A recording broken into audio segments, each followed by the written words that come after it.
மற்றொரு அண்மை செய்தியை பார்த்துக் கொண்டிருக்கிறோம்.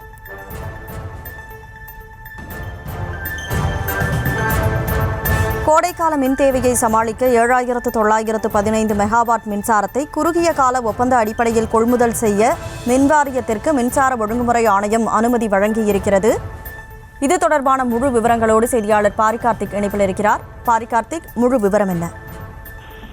வணக்கம். கோடை காலம் துவங்கி இருப்பதால் மின்சாரத்தினுடைய தேவை அதிகரிக்கும். அப்போது மின் தேவையை கணக்கிட்டு கூடுதல் மின் வாங்குவதற்கு மின்சார ஒழுங்குமுறை ஆணையம் உத்தரவிடும். அதன் அடிப்படையிலே இந்த வருடமும் கோடைகால மின் தேவையை சமாளிக்க 7,915 மெகாவாட் மின்சாரத்தை குறுகிய கால ஒப்பந்த அடிப்படையில் கொள்முதல் செய்ய மின்சார வாரியத்திற்கு மின்சார ஒழுங்குமுறை ஆணையம் அனுமதி அளித்திருக்கிறது.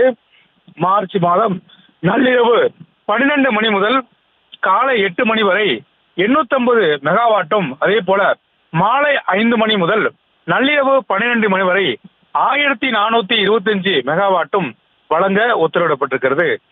மே மாதம் முதல் 10 தேதி வரை நள்ளிரவு 12 மணி முதல் காலை 8 மணி வரை 650 மெகாவாட் மின்சாரமும், மாலை 6 மணி முதல் நள்ளிரவு 12 மணி வரை 1000 மெகாவாட் மின்சாரமும் என மொத்தமாக 7,915 மெகாவாட் மின்சாரம் கொள்முதல் செய்ய ஒழுங்குமுறை ஆணையம் அனுமதி அளித்திருக்கிறது.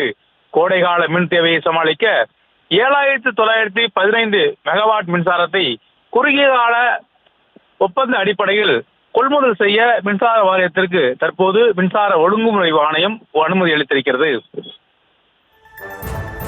விவரங்களுக்கு நன்றி பாரிகார்த்திக்.